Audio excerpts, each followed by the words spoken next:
The NBA just paid $26 million to a man accused of throwing a game and then called it a day by cutting him loose before the playoffs. BetClutch.com, the best sportsbook and casino bonuses. Get over $3,000 in bonuses. BetClutch.com, link in the description. The Miami Heat waived Terry Rozier today, and everybody's treating this like a tidy ending. It is not. This is a cover up with a bow on it.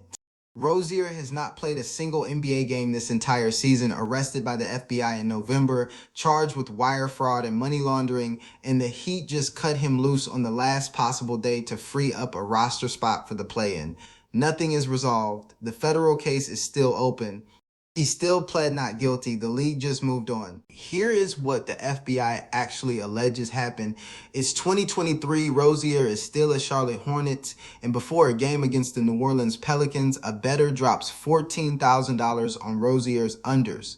Rozier leaves the game after 9 minutes with and I want you to appreciate the specificity here, a foot injury. His friend Deniro Laster allegedly knew in advance that Rozier was pulling himself and sold that inside information to gamblers for $100,000. That's not a gray area. If those allegations are true, that is Pete Rose level. That is Tim Donaghy level. That is the one thing the NBA has always said it will not tolerate. Now, here's where the NBA's credibility completely falls apart. The league tried to suspend Rozier without pay after the arrest. The right instinct, terrible execution. An arbitrator ruled in February that the NBA's collective bargaining agreement does not allow them to put a player on unpaid leave except in cases of domestic abuse or child abuse. So Rozier sat at home all season, didn't play a single minute, and collected the full $26.6 million he was owed.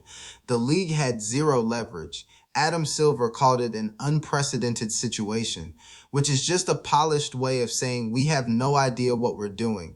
You built a billion-dollar gambling partnership with every major sports book in the country, and your CBA has no mechanism to suspend a player accused of fixing bets.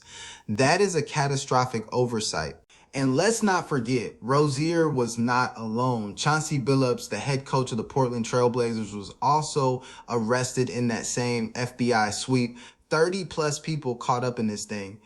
The Hornets, who made this mess, had to send the Heat a second-round pick just to compensate them for the tainted trade. Charlotte knew about the investigation before they shipped Rozier to Miami and did it anyway.